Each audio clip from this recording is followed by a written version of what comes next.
magic of Terrazzo comes from the magic of the artist. Led by the artist, the industry today is contributing a new dimension to the built environment. In 1987, Merlin International Properties appointed David Humphries, the Director of Applied and Decorative Arts for Harbourside Festival Marketplace. Based at Darling Harbour, this was Sydney's major bicentennial project. David and partner Rodney Monk ran Public Art Squad, already acclaimed for murals and community arts across Australia. Based in Redfern, Public Art had been awarded the Sir John Sulman Prize for a community mural in their home suburb.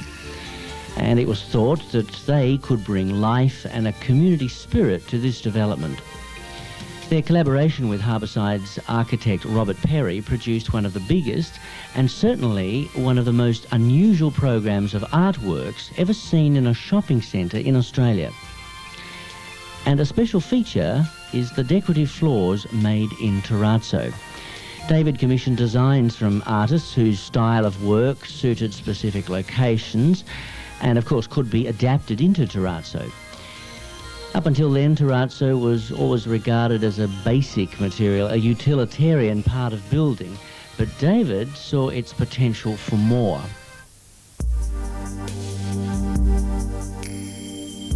And David, from the artist's point of view?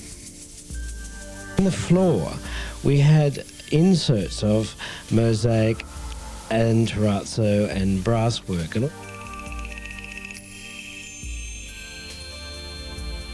I became very interested in different media, playing with terrazzo, playing around with mosaics and exploring it. And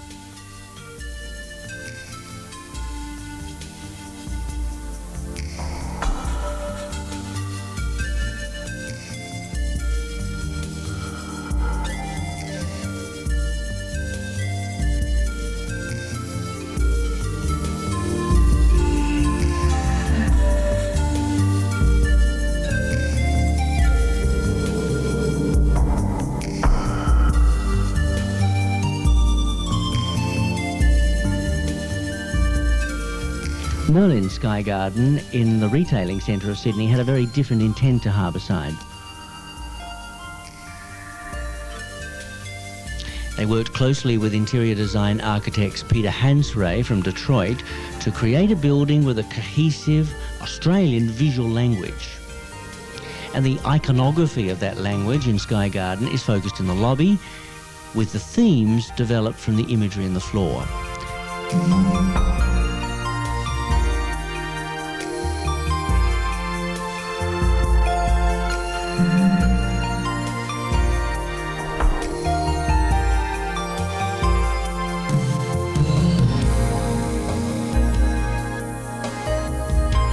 But after all of these projects, I got commissioned by the St Marys Cathedral to do a work. And what was very poignant, I think, to me about it is that the initial inspiration and understanding of what you could do with this medium came from the crypt of St Marys, where there are a whole lot of terrazzo works done by Peter Malocco in the 1945 sort of period.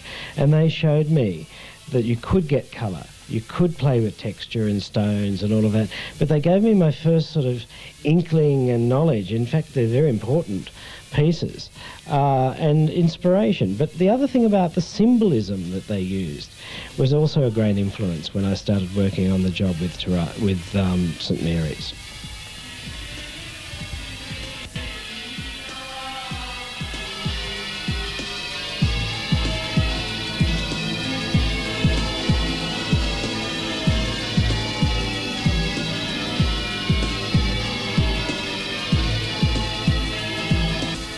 St Marys Cathedral job, I was really very privileged to have been able to work with Remo Raffin, who was one of the very experienced old Italian craftsmen with generations of knowledge, etc.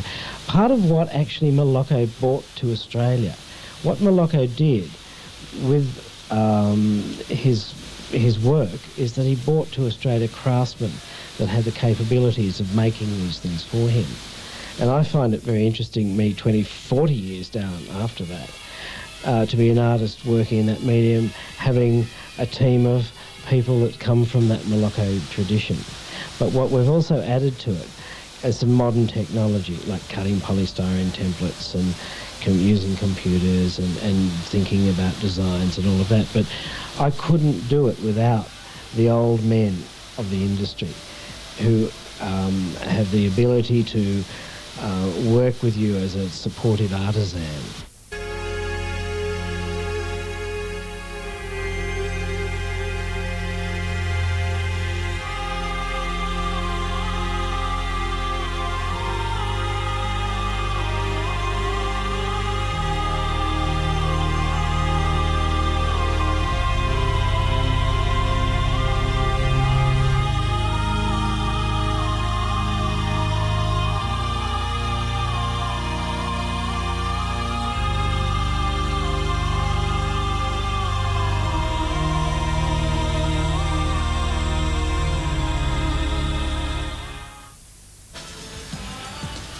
What about the business of putting it all together? That must be a big job. It is, and it's a programming job. I mean, when you've got a building like any of these buildings, where you can only get into that part of the building for a very small amount of time, there are other services, there are other deadlines, and etc., and you want to put in a piece of art that's going to take 6 weeks to make, you don't have it in many cases. And so in this, for instance, job, we prefabricated it. We actually made it in panels that you could actually truck in and install and then do what we call the in situ around the edge. But all the time-consuming, tedious stuff, which would have been a nightmare to do on a building site, was actually done in the factory. Had a lot more control over it, and it can be prefabricated. We actually have done jobs and sent them to Singapore like that.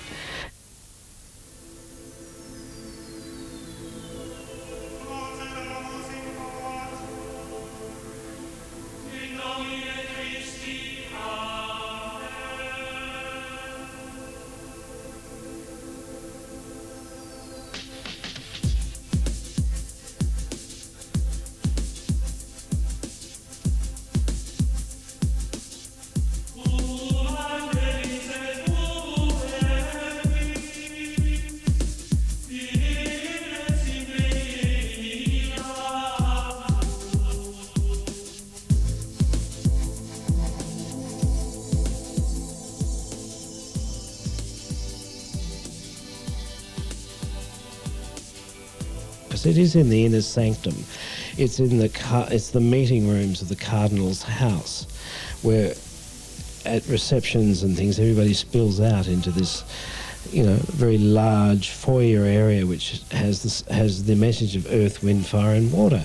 And that earth symbol was chosen after a great deal of quite inspired discussion about my feeling about it being the most important image that had come up in my generation, where we first saw the planet as one unity from, outer space.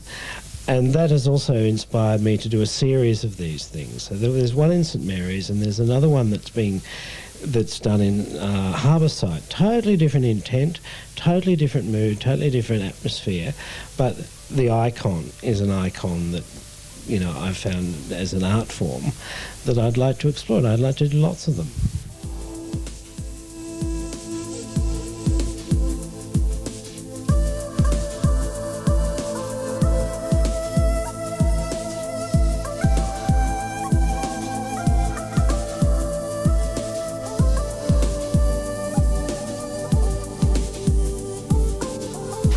We went through quite an extensive process of making actual to-scale templates of them and prototypes of them, which gave me the opportunity to explore and experiment into what the thing was going to look like. It's like design development. You can show 3 variations of a line or a colour or a whatever, but at the same time you're working out all your colours, you're working out all the mixes that each colour that you make, which are part of the components of your job, has a recipe to how to get that colour again. Meanwhile, while we're doing that, there are all the other components of the factory that are going on. You see beautiful pieces of marble being shipped around. You think, another job you could do something creative with that. And I collect all the scraps off the floor and, recycle them, and you start to become part of the factory.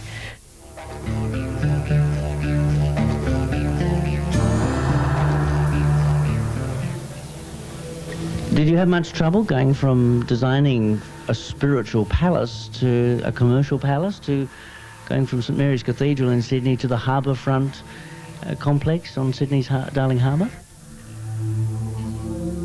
It inspired me to reinterpret that image for different environments. And I just couldn't resist the fact that 4 million people walk across this floor every year into this building, and it was in a major sort of location. And it design-wise suited the environment that it was in, and it related to other imagery in Darling Harbour. And I just see all these as a very close cross-fertilisation of places and images. The installation of the Harbourside job was a particularly complex piece of sort of logistics, really, because that was the main entrance into the building, and people still had to get in and out of the building without the work holding up business, so it had to be done in section by section. That design, which is a squiggle pattern of Zandra Rhodes, is a repeat pattern, and we cut polystyrene templates 1200 by 1200, and they were programmed into a computer with a less complex or repetitive design and a one-off. You do it by hand.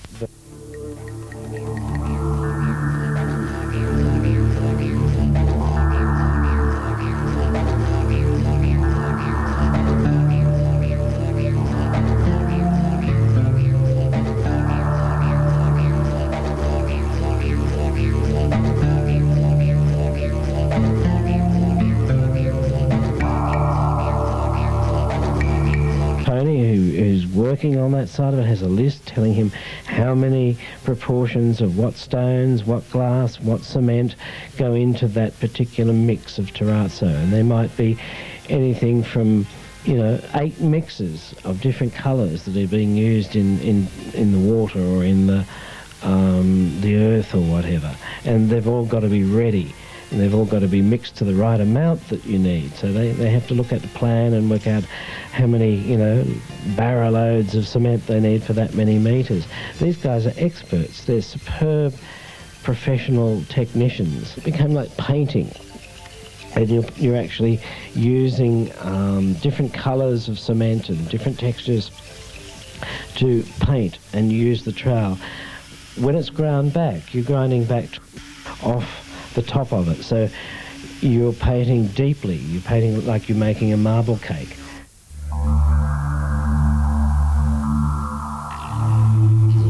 David, what is terrazzo? Terrazzo came from slaves. I mean, it was the scraps off the floor when they cut the big marble pieces or the sculptor chipped away. You just scooped up all these bags of old chips and sort of made a little slurry out of, the waste, and the slave had a floor. I mean,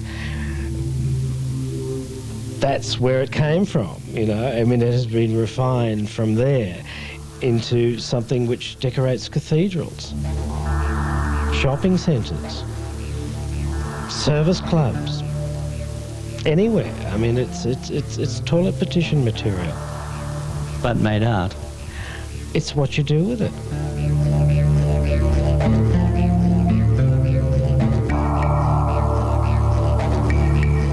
The artist David Humphries and the architect Robert Perry have been collaborating since 1988 on terrazzo floors. Rob Perry, David, takes terrazzo, makes art of it. What's the architect got to do with this? As an architect, my interest in David's floors has always been in the added value that I get from that work.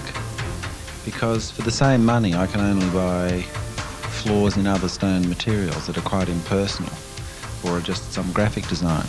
So if for the same money I can actually get art, why wouldn't I specify art? But when you're coming up with your designs, you have to leave a space where the floor would normally be, which you can't actually define to your client. That must be something that makes a client insecure. If we were using people who were less experienced, that might be true, and perhaps those leaps of faith were required in the earlier days, say in Harbourside, where we did lots of experimental things.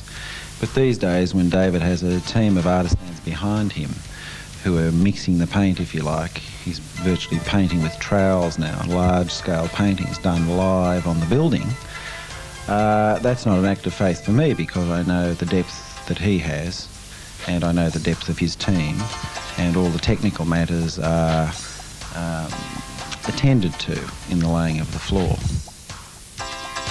It's not extra expense. We do all of these artworks within conventional floor material budgets. Contractually, the floors are quite secure and securable within the normal confines of an architect or an interior designer's responsibility. There's no real risk there. It's done the work is contracted in conventional ways. But the trick is to involve the artist early enough in that process, such that everybody working on that project has the same end result in mind. This is why a sort of deeper trust in the process is required by designers and architects who might use artists in public places. If they have to start the collaboration early, when perhaps, the funds are thin for doing these things. But that's no reason to put it off. It's better to talk about it and to get started on something. And what I get out of the process is just the interaction of, other creative minds on a project.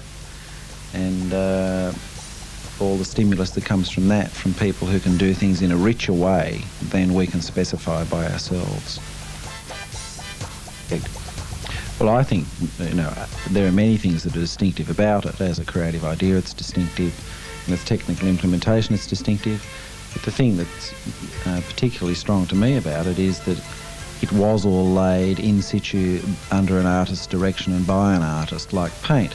So there's actually visual decisions going on there in the floor. There's a lot more tender loving care gone into that floor than you would get from any other material. And that will communicate to people subliminally over the years and will become a greatly loved thing because of the sheer creative effort that went into it. There's a lot of complicated logistics and coordination in building a building. How does it work with Dave? Not to say, this job at Campbelltown had to be done deftly within a very restricted time frame, and you must use somebody like David on a building site who has that experience working in and around this total process of construction over many years. Otherwise there would be dangers. And David, from the artist's point of view? And I'm on both sides of the fence. I'm making it with the people in the field and mixing the cement, and I'm making it with the people in the boardroom in understanding the imagery and the style and the pitch of the building and the scheduling and the contracting and all of that. In assessing whether David should do work like that for us, it's not whether he's a really good artist or whether he's really good at leading that team of people to actually implement it, or whether he's a good communicator to designers and to the client, but rather whether he's good at all of those all the time. That's the real test, and he is. I think a lot of what's important about that is understanding that frame of reference as an artist. You know the audience for the work, whether that's communicated by you being there or by the architect. And that communication is really the key to your brief. You've got to create a work for the people of the building.